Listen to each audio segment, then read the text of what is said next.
बांग्लादेश को भारत में T20 विश्व कप मैच न खेलने देने के फैसले का शिवसेना नेता आदित्य ठाकरे ने समर्थन किया है। उन्होंने कहा यह फैसला पहले ही लिया जाना चाहिए था, क्योंकि बांग्लादेश और पाकिस्तान हमेशा हमारे देश में आतंक फैलाते हैं। आदित्य ठाकरे ने कहा कि हमारे जवानों पर हमले होते हैं, हमारे देश पर हमले होते हैं, बांग्लादेश में हिंदुओं पर अत्याचार होते हैं, फिर भी आईसीसी और बीसीसीआई उनसे क्रिकेट खेलना चाहती है। उन्होंने कहा कि आईसीसी को इस पर पहले ही कार्रवाई करना चाहिए थी।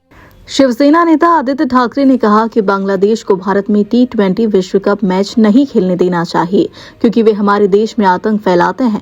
शिवसेना यूबीटी नेता आदित्य ठाकरे ने कहा कि बांग्लादेश को भारत में T20 विश्व कप मैच नहीं खेलने देना चाहिए, क्योंकि वे हमारे देश में आतंक फैलाते हैं।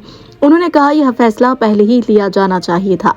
आदित्य ठाकरे ने कहा कि हमारे जवानों पर हमले होते हैं, हमारे देश पर पहले होते थे, बांग्लादेश में हिंदुओं पर अत्याचार होते हैं, फिर भी आईसीसी और बीसीसीआई उनसे क्रिकेट खेलना चाहती है।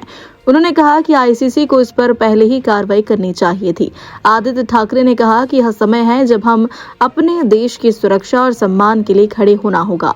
उन्होंने आगे कहा कि हमें बांग्लादेश को सबक सिखाना होगा, वे हमारे देश में आतंक फैला नहीं सकते हैं। ये पहले ही होना चाहिए था, क्योंकि बांग्लादेश और पाकिस्तान आपको पता है हमारे देश में आतंक फैलाते हुए, अगर हम उनके साथ खेलने की चाह भी करते हैं तो भी गलत है। एक तरफ हमारे जवानों पे हमले होते जा रहे हैं, हमारे देश पे हमले होते जा रहे हैं, बांग्लादेश में हिंदुओं पे अत्याचार हो रहा है, लेकिन यहाँ आईसीसी और बीसीसीआई को उनके साथ क्रिकेट खेलना है। तो आईसीसी कौन चलाता है? क्यों नहीं आईसीसी ने पहले ही इस पे कोई कार्रवाई की थी? तो जयशा ने इस पे सोचा था कि नहीं सोचा था कि वो सब चलता है वहां?